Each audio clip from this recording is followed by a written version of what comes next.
बिस्मिल्लाहिर्रहमानिर्रहीम। अस्सलाम वालेकुम नाज़रीन, आप यूट्यूब और फेसबुक चैनल देख रहे हैं। मैं राना उज़ैर हूँ। नाज़रीन, इमरान खान के खिलाफ बहुत सारी बिस्मिल्लाहिर्रहमानिर्रहीम। अस्सलाम वालेकुम नाज़रीन, आप यूट्यूब और फेसबुक चैनल देख रहे हैं। मैं राना उज़ैर हूँ। नाज़रीन, GHQ और इस्लामाबाद से कुछ बड़ी खबरें जो हैं वो इस्लामाबाद की फ़िज़ाओं में भी गर्दिश कर रही हैं और हालात जो हैं वो अच्छे नहीं दिखाई दे रहे, क्योंकि जनाब इस सद के अंदर बंद कमरों में बड़ी हलचल है और ताकतवर ऐवानों में भी गैर मामूली हरकत देखी जा रही है। मैं कुछ बड़ी खबरें लेकर आपकी खिदमत में हाजिर हुआ हूँ और जो इस वक्त खबरें हैं वो मीडिया रिपोर्ट नहीं कर रहा होगा। सबसे पहली खबर पर जनाब आज हमने बात करनी है कि DGI lieutenant general Nadeem Anjum को एक्सटेंशन देने का मामला। 1 साल उनको एक्सटेंशन देने की खबरें जो हैं वो सामने आई और फिर उस सब के अंदर अब एक ऐसी खबर सामने आ चुकी है कि कोर कमांडर्स कॉन्फ्रेंस के बाद DGI lieutenant general Nadeem Anjum को अपनी अपनी पड़ गई है। ये हालात किस जानिब जा रहे हैं, आर्मी चीफ ने किस तरह से सरदनिश कर दी है, इस हवाले से बड़ी इंपॉर्टेंट डिटेल्स हैं, वो जरा आपके सामने रखूंगा। और दूसरी जानिब जनाब पाकिस्तान पीपल्स पार्टी ने भी जनरल आसिम मुनीर, पाकिस्तान के आर्मी चीफ हैं जनाब, ताकतवर शख्सियत हैं, इनकी पीठ पर छुरा घोंपा है और एक बहुत बड़ा मैसेज आज कन्वे किया गया है, इस पर भी बात करनी है। और जनाब GHQ और ISI हेडक्वार्टर से आजम खान अचानक से रूनुमा हो चुकी है। वो कहां पर पेश हुए, क्या सारा मामला हुआ, इस हवाले से तमाम तर डिटेल्स आपके सामने रखूंगा। लेकिन अगर आपने चैनल को सब्सक्राइब नहीं किया, चैनल को सब्सक्राइब कर लें, बेल आइकन को दबा दें, आने वाली तमाम तर अपडेट्स आपकी खिदमत में बर वक्त पेश होती रहें। नाज़रीन, इमरान खान साहब ने निज़ाम को टक्कर बड़ी खूब दी है, यानी कि वो अकेला इस निज़ाम से लड़ रहा है, वो माफिया से लड़ रहा है, वो मीडिया से लड़ रहा है। 70 साल से काबिज इस मुल्क की इस्टेब्लिशमेंट वो उससे भिड़ पड़ा है, यानी वो बदतरीन प्रोपेगेंडा का अकेला मुकाबला कर रहा है। उस पर बदतरीन हमले किए जा रहे हैं, उसके किरदार पर हमले हो रहे हैं, उसके खानदान पर हमले हो रहे हैं, हत्ता के उसकी निजी जिंदगी पर हमले हो रहे हैं। और जनाब यहाँ तक के उस पर कातलाना हमला भी हुआ, उसको कत्ल करने की साजिशें भी हुई। और कभी भी पाकिस्तान की तारीख में इतने मुकदमे किसी वज़ीर-ए-आज़म पर नहीं दर्ज हुए जितने कुछ माह के अंदर साबिक वज़ीर-ए-आज़म पाकिस्तान जनाब इमरान खान पर दर्ज हो चुके हैं। वो तन्हा ज़रूर है, वो अकेला ज़रूर है, मगर वो हैरत अंगेज तौर पर लोहे की असाद का मालिक निकला है। वो इस निज़ाम का अकेला मुकाबला कर रहा है। वो अकेला ही तो है जिसके लोगों को कहा जाता था कि हमने इमरान खान के नाम पर कांटा लगा दिया है, हमने इमरान खान के नाम पर रेड लाइन लगा दी है। इमरान खान ने कहा था कि मैं ये रेड लाइन मिटा कर दिखाऊंगा, मैं ये कांटा मिटा कर दिखाऊंगा। और पाकिस्तान की आवाम ऐसी इस शख्स की दीवानी निकली, पाकिस्तान की आवाम ऐसे इस शख्स के प्यार में पागल हो गई कि जनाब वो कॉल देता है, लोग बाहर आ जाते हैं। 9 मई के बाद भी उसने कॉल दी, लोग बाहर निकले। साबित किया लोगों ने कि पाकिस्तान की कौम ने खौफ के बुत तोड़ दिए हैं और इस खौफ के बुत की कोई पूजा नहीं करेगा, चाहे वो डंडे का ताकत हो, चाहे वो हथौड़े की ताकत हो, चाहे वो जहाँ इस मुल्क के अंदर बदमाशी हो किसी ताकतवर शख्सियत की, चाहे वो पाकिस्तान के सेफ हाउसेज हों, किसी से आप लोग डरेंगे नहीं। पाकिस्तान की आवाम ने जनाब ये साबित कर दिया। लेकिन उस सद के अंदर वो जीत क्या है और ताकतवर हार चुके हैं। जनाब आज साबिक सेक्रेटरी खारजा एजाज चौधरी जो हैं, उन्होंने आज बहुत अहम गुफ्तगू की। उन्होंने कहा कि अगर अमरीकी नुमाइंदे ने सख्त बातें की थी तो यकीनन ये मुदाखलत थी।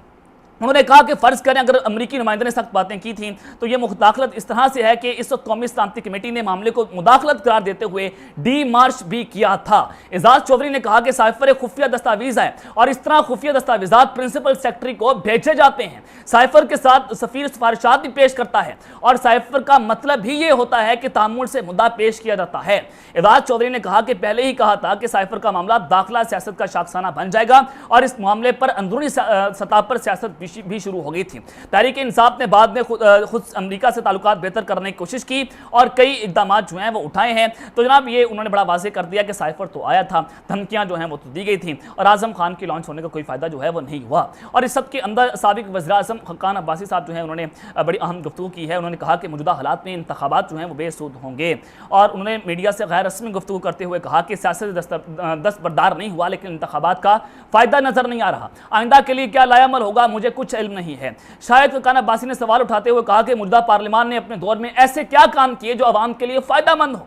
और उससे पहले उन्होंने ये भी कहा है कि आइंदा इंतखाबात में वो शायद हिस्सा ना लें और इस सियासत जो है मुल्की मसाइल को हल करने के लिए नहीं है बल्कि जनाब ये अपने आप को फ़ायदा देने के लिए की जा रही है। नवाज शरीफ साहब जो हैं उनकी वापसी से मुतल्लिक जो है वो हतमी फैसला जनाब हो चुका है। साबिक वज़ीर-ए-आज़म नवाज शरीफ जो हैं उनकी वतन वापसी की तारीख का ऐलान अगस्त के पहले हफ्ते में किया जाएगा और अगस्त के आखिरी हफ्ते या सितंबर के आगाज़ में वो लंदन से पाकिस्तान रवाना हो सकते हैं। तो पहले 25 जुलाई जो हैं वो जनाब 4 दिनों के बाद लंदन रवाना हो जाएंगे। 25 जुलाई को वो सऊदी अरब से लंदन जाएंगे और नवाज शरीफ कुछ रोज़ लंदन क़याम ही करेंगे। पार्टी राय के मुताबिक ये सारी खबरें हमें मौसूल हो रही हैं। और जबकि नवाज शरीफ ने जद्दा में क़याम के दौरान सऊदी शाही खानदान के दीगर अफराद और दीगर अहम शख्सियात से मुलाकातें भी की। नवाज शरीफ ने सेनेटर इसहाक डार और उनकी टीम को सऊदी अरब में तंजीम-ए-नौ पर सराहा और तमाम इमरान को तंजीम-ए-नौ के जरिए तैनात होने पर मुबारकबाद दी और कहा कि वह सऊदी अरब में पाकिस्तान के सफीर हैं। हरमैन शरीफ से हमारी दिली वाबस्तगी है और हमारे कारकुन ही हमारा सुरमाया है। और कायद नवाज शरीफ ने कहा कि मेरी हुकूमत को बार बार खत्म किया गया, तरक्की के सफर को रोका गया, हमने एटमी धमाके किए और इस अमरीकी सदर क्लिंटन की पेशकश ठुकरा दी। जनाब उन्होंने वही जो है वो हवाई फायर किए जो कि हमेशा से वो करते हैं और वो क्रेडिट लेने की कोशिश करते हैं, लेकिन उनका क्रेडिट जो है वो नहीं था। अब मैं आपको बताना ये चाहता हूँ कि जनाब GHQ और ISI के हेडक्वार्टर से आजम खान साहब जो हैं वो अचानक से रुनुमा होते हैं और ये सारा मामला क्या है रात के सामने मैं रखता हूँ, वो किधर पेश हुए, क्या सारा मामला था। जनाब मैं ये आपको खबर देना चाहता हूँ कि आजम खान साहब जो हैं वो जून के अंदर अगवा हुए गालिबन और किसी को कुछ नहीं पता था कि आजम खान कहाँ पर है, उनके ऊपर कोई मुकदमा दर्ज नहीं था। फिर 164 के बयान के तहत वो एक बयान जारी कर देते हैं और वो कहते हैं कि जनाब इमरान खान साहब ने साइफर के ऊपर जो है वो ड्रामा रचाया था, उन्होंने सियासी मकासद के लिए साइफर को इस्तेमाल किया था। लेकिन जनाब फिर मैंने ये सवाल उठाए कि अगर इमरान खान साहब ने इसके ऊपर ड्रामा रचाया था तो पाकिस्तान की रियासत ने, कौमी सलामती कमेटी ने, पाकिस्तान की वजारत खारजा ने इसके ऊपर, इस साइफर के ऊपर अमेरिका से डीमार्च क्यों किया था? 2 बार कौमी सलामती कमेटी की मीटिंग हुई, एक PDM की हुकूमत के अंदर हुई, एक इमरान खान साहब की हुकूमत के अंदर हुई और दोनों कौमी सलामती कमेटी के इजलास में यह बात तय हुई कि पाकिस्तान की अंदरूनी सियासत के अंदर अमेरिका ने मुदाखलत की है। ब्लेटेंट इंटरवेंशन जो है उसका लफ्ज जो है वो इस्तेमाल किया गया था। तो जनाब इससे बड़ा वाज़ेह होता है कि अमेरिका ने मुदाखलत तो की थी और फिर अब आजम खान साहब जो उनको ये उनके बयान से इमरान खान को फायदा हुआ और उससे साबित हुआ कि आजम खान किन के हाथों खेल रहे हैं और उससे साबित हुआ क्योंकि जनरल बादशाह हो या मौजूदा GISPR हो, इन सब ने कहा कि इमरान खान साहब ने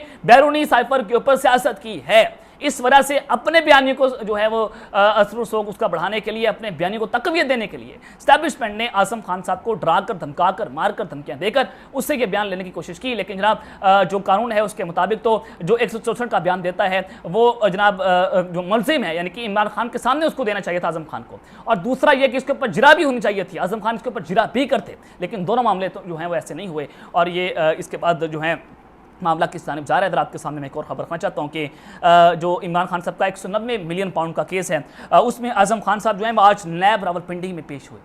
ये एक बहुत बड़ी खबर है कि आजम खान नैब रावलपिंडी में पेश हो जाते हैं। नैब हुकाम ने साबिक प्रिंसिपल सेक्रेटरी आजम खान से मुतल्लिक जो है वो पूछताछ की, जिस पर आजम खान ने नैब को हकाइक बताए।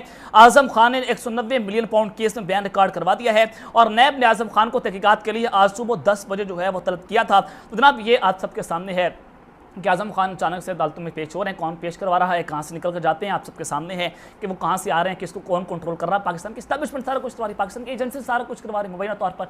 अगर मैं इसको मुबैना तौर पर ना भी लगाऊँ तो ये कहना गलत नहीं होगा, इसको सबको नजर भी आ रहा है कि ये तो हकाइक हैं कि उसको डराकर धमकाकर उससे जो है वो इस तरह के बयान लेने की जो है वो कोशिशें की जा रही हैं। तो ये अचानक से एक बहुत बड़ी डेवलपमेंट जो है वो जनाब सामने आई है।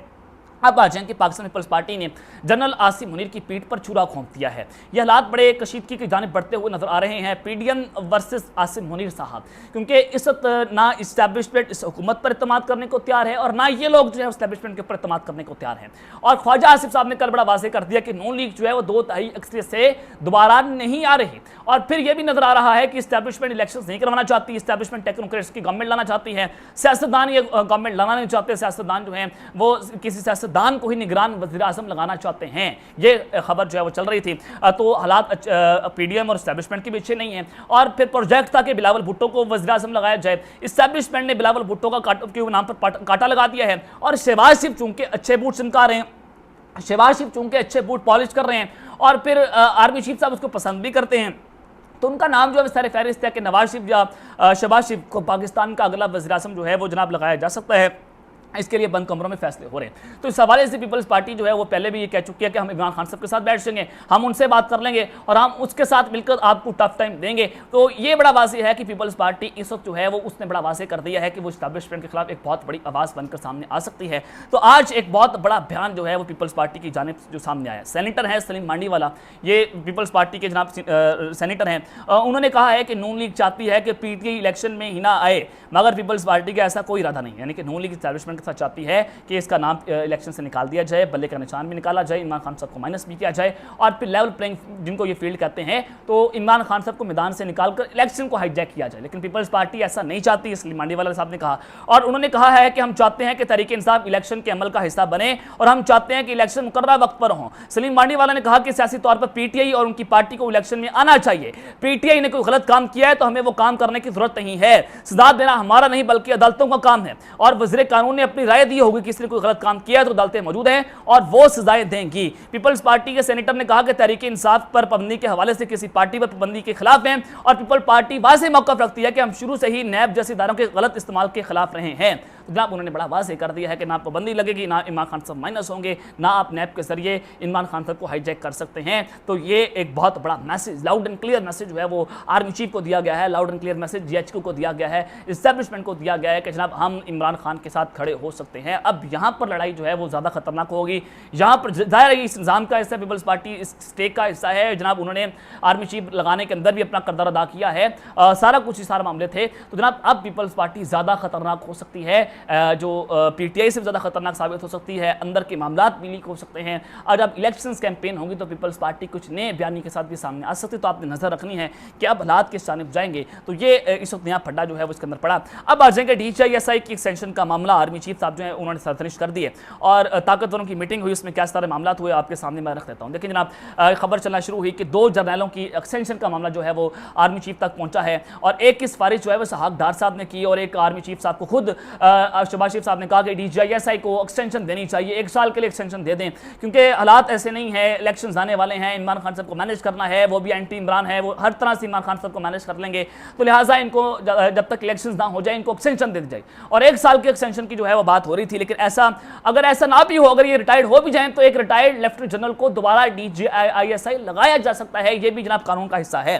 लेकिन जो 2 रोज़ा कोर कमांडर्स कॉन्फ्रेंस हुई उसमें यह बात तय हो चुकी है कि DHISI को एक्सटेंशन नहीं दी जाएगी और आर्मी चीफ साहब ने एक्सटेंशन देने से साफ साफ इनकार कर दिया है। बहुत सारे ऑफिसर्स जो है उनके एक्सटेंशन का मामला आर्मी चीफ तक पहुंचा और उन्होंने कहा कि मेरिट इज मेरिट, जिसने नौकरी कर ली है वो घर जाए, किसी को कोई एक्सटेंशन जो है वो नहीं दी जाएगी। ये मामला जो है वो चल रहा है। अभी GHQ से हमें खबर मिल रही है कि DHISI साहब को कोई एक्सटेंशन जो है वो नहीं दी गई और नून लीग के अरमानों के ऊपर पानी फिर गया। और अब ये हालात यहाँ से नजर आ रहे हैं कि जनाब ये एस्टैब्लिशमेंट के और पीपल्स हुकूमत के हालात जो हैं वो अच्छे नहीं हैं। यानी कि एक हाथ लो गिव एंड टेक है कि अगर आप ये चाहते हैं तो आप फिर ये कर लें, अगर आप ये भी चाहते हैं तो फिर आप ये कर लें, अगर आप नहीं चाहते तो हम भी ये काम नहीं करेंगे। तो ये यानी कि जब सारे मामला चल रहे हैं तो अब तक लेते हैं, अपना ख्याल रखिएगा और इस चैनल का लाजमी ख्याल रखना है। अल्लाह ने के बाद पाकिस्तान जिंदाबाद।